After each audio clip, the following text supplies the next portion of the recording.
Shannon Drayer here at Safeco Field about an hour and a half after the Mariners fell to the Cleveland Indians 10-1 and saw that 8-game winning streak come to an end. That would seem like it would be the news of the day, but of course there's a more important issue that came to light after the game. The team announced that Eric Wedge, it had been determined, had suffered a mild stroke. That's why he was taken off the field 2 days ago and was hospitalized for 2 days. I just want to read the statement very quickly. We're happy to announce that Eric Wedge has been released from the hospital today. He is home with his family and resting and feeling well.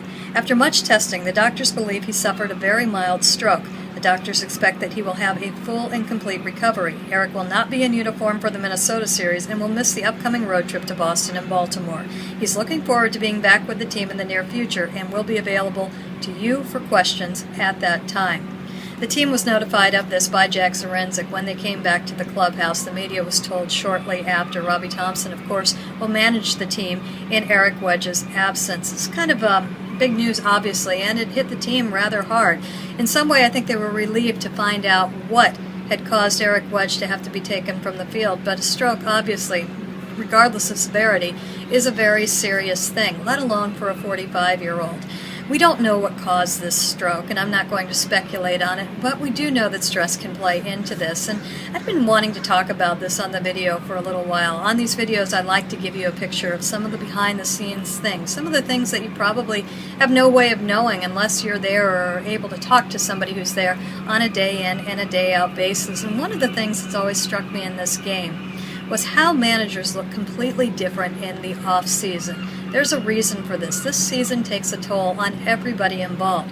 Sure, the players have the physical toll from injury or wear and tear and everything that can happen in 162 games plus a spring training. But for the managers, the coaching staff, a lot of people in the front office, these are long, long days. They say baseball is a grind, and there's no question about it. You don't get days off. You don't get mental days. You don't get days to just take a break when you might need one. And for the manager and the coaching staff, I don't think there's anybody who spends more time at the ballpark. Ball players usually get to the ballpark at about 1 o'clock, and they leave probably less than an hour after the game. Managers and coaching staff are completely different. They are there in the a.m., sometimes as early as 10 o'clock in the morning for a 7 o'clock game, and they're the last to leave too. You're not doing this 5 days a week, you're doing this 7 days a week, and you're doing it with an enormous amount of pressure. Unlike a player, a manager's accountable for every player on that team. The individual player just has to worry about himself, and that's enough stress. If you're up here fighting for a job in a position, you have a family to take care of, that's one thing. If you're the manager and you're accountable for everybody who's out on that field and your coaching staff, basically, a lot of people that are in the front office sometimes as well, a lot is riding on what you're doing, and there's a stress that can build up with that. I don't know if stress caused this for Eric Wedge, but it's undeniable. It is a part of the job, and I don't think unless you see it, you really know how significant it is. It's not something that just happens between 7 o'clock and 10:30 or innings 1 through 9. It's something that is ongoing. It's part of the game, and everybody deals with it, and that doesn't mean it's easy.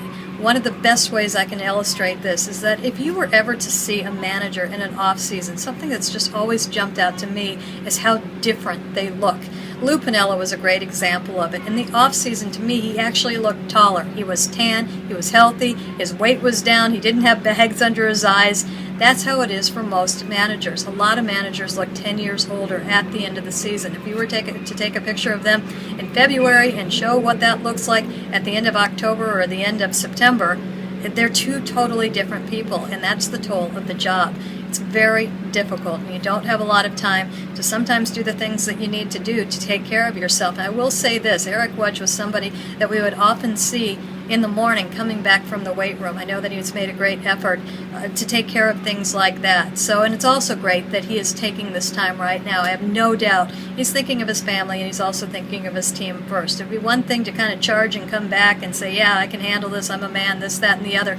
But the most important thing is that you take care of yourself so you can take care of those around you. And he's doing that right now, which is great to hear. But always kind of keep in mind, as angry as you might get at a move that's made or what you see on the TV, these guys who are employed by the team are so much more invested than you'll ever be. These are their livelihoods, and some of them are responsible for the livelihoods of others, and that can cause stress. We don't know if that's what caused this, but we do know that it can be a factor in stroke. And just try and have a little bit of an appreciation for just what these guys are carrying around with them. It's not just one game and game to game to game to game. There is a lot more that they are responsible for and a lot more that they hold themselves accountable to, and it can build up. And as I said, you can see it written all over their faces. Totally different start of the season to the end of the season. It takes a toll, and I'm happy to hear that Eric Wedge is going to be okay and that he's getting the rest that he needs to get right now so he can be back with his club as soon as possible. That's it for now. I know that this was a long one. We'll talk plenty of baseball, no doubt, on the next one. Hope you have a good evening. For the latest breaking news, always stay tuned to 710 ESPN Seattle. Follow me on Twitter at Shannon Drayer. And, of course, check out the blog on 710sports.com.